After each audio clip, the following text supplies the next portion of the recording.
Muy buenas noches, chicas. De alguna forma, muchas personas se identificarán con este grupo de pacientes que pierden peso y vuelven y recuperan el peso. Y se la pasan entre un plan nutricional y otro, entre una dieta y otra. Y aunque consiguen resultados en cada uno de los casos, vuelven y retoman los mismos hábitos, vuelven y retoman el mismo peso e incluso podrían recuperar mayor peso del cual tenían antes de empezar a la dieta anterior. Entonces, vamos a hablar hoy no de cómo perder peso, sino cómo podríamos mantener el peso, que es lo más importante, porque no tiene sentido lograr una pérdida de peso que vamos a recuperar en el tiempo, no vamos a lograr los objetivos de prevención que tanto andamos buscando con un peso saludable.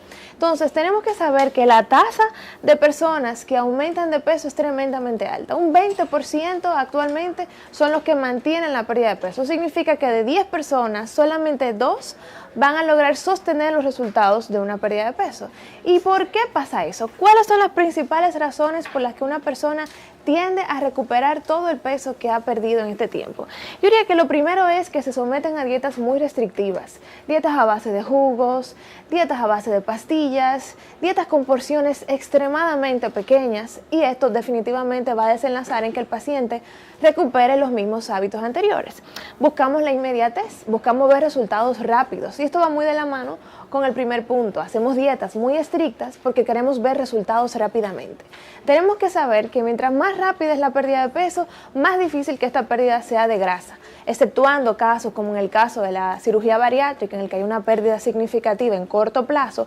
Fuera de eso, bajo un procedimiento dietético, solamente trabajando con alimentos, difícilmente que la pérdida de peso sea de grasa corporal de manera significativa.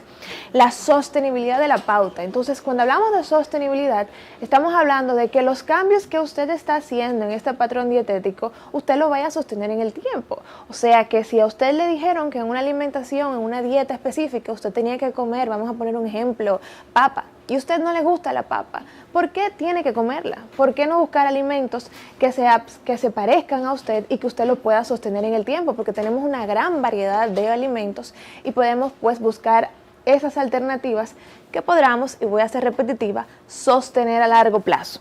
Insomnio. Muchas veces nos sometemos a dietas restrictivas, tenemos resultados rápidos, pero nunca trabajamos otros elementos que no tienen que ver con la dieta, como el sueño.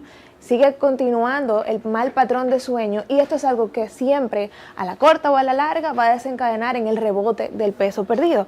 Y sin duda otros elementos como estrés, depresión y ansiedad, que son trastornos sumamente importantes que deben de tratarse de manera prioritaria, porque si usted se siente bien desde el punto de vista emocional, pues me va a contribuir a sostener un estilo de vida saludable y una alimentación que vaya acorde a ese estilo de vida. Entonces, ¿cuáles son las principales recomendaciones que nosotros tenemos que tomar en cuenta a la hora de empezar una alimentación saludable para que nosotros podamos tener resultados sostenibles?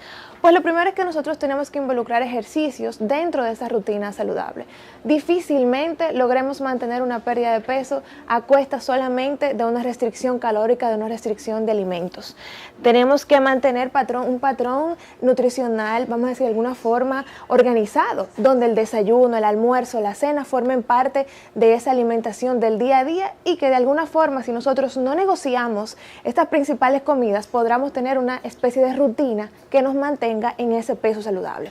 Sin duda hay muchos patrones dietéticos actualmente que excluyen el desayuno o excluyen la cena y pueden tener resultados, pero a la larga no son sostenibles. Entonces es muy importante que yo inicie el día haciendo un buen desayuno, que haya un balance entre proteínas y carbohidratos. Lo vamos a encontrar con una serie de dietas bajas en carbohidratos, altas en proteínas, altas en grasas. Idealmente que a la hora de sostener nuestro peso exista un balance, y que usted se eduque desde el principio de a qué llamamos balance nutricional para usted sostener esos resultados.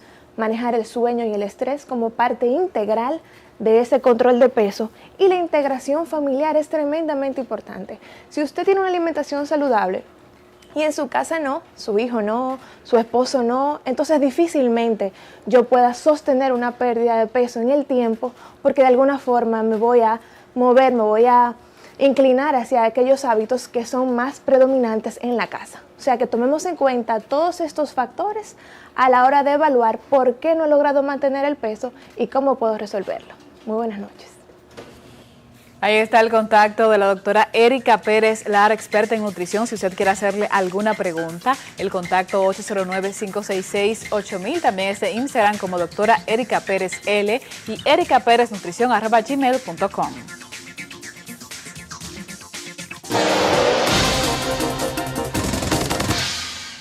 En nuestro país son cada vez más comunes los centros de uñas donde se realizan procedimientos de manicure y pedicure. Pero es necesario que esos establecimientos tengan unos parámetros estrictos de higiene y seguridad sanitaria, porque de lo contrario podríamos poner en riesgo nuestra salud. Yamel Canaan nos amplía sobre este tema. Desde retirar el esmalte, cortar la cutícula, limar o guayar los pies. Estos son algunos de los pasos que incluye la realización del manicure y pedicure. Quita la cutícula, parte de la nutrición la está debilitando. Lo que yo recomiendo es ponerle vitamina A y D. Y entre menos la quita, menos sale. Para estos procedimientos se utilizan diferentes herramientas y utensilios que, si no son desinfectados apropiadamente, podrían incidir en la aparición de hongos e infecciones. El hongo viene del agua. Estamos en países tercermundistas donde no tenemos un agua bien tratada, con filtros, carbón activado, ablandadores, clorinación. Pero tú entras los pies en un recipiente que lo que hacen es que lo baten, botan el agua y venga el próximo. Entonces son caldos de cultivo. Estamos transmitiendo de un paciente a otro ese hongo. Alteraciones y daños en las uñas, alergias o dermatitis son otros de los padecimientos que pudieran presentarse en caso de no mantener una higiene adecuada durante este proceso. El pie no se debe guayar. Lo que es piedra poma, lija, guayo, paleta, es contraindicado, no es estético.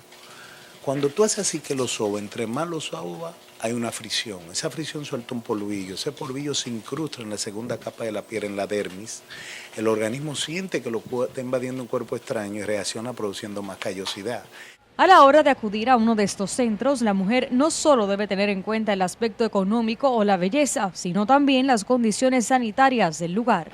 A la hora de acudir a uno de estos centros, la mujer no solo debe tener en cuenta el aspecto económico o la belleza, sino también las condiciones sanitarias del lugar. En tu salud, Yamel Canán. Ahora puede jugar ajedrez haciéndole jaque al ex gobernador de Puerto Rico. Les contamos de qué se trata más adelante. ¿Qué ha pasado con el tema del voto de arrastre? En las noticias en proceso hablamos del tema. ¿Cuánta información aún queda por revelar en el caso de Odebrecht, que inició hace más de 5 años? No se pierde este lunes en el informe especial con Alicia Ortega desde Brasilia, a las 9 de la noche por Color Visión, siempre lo mejor.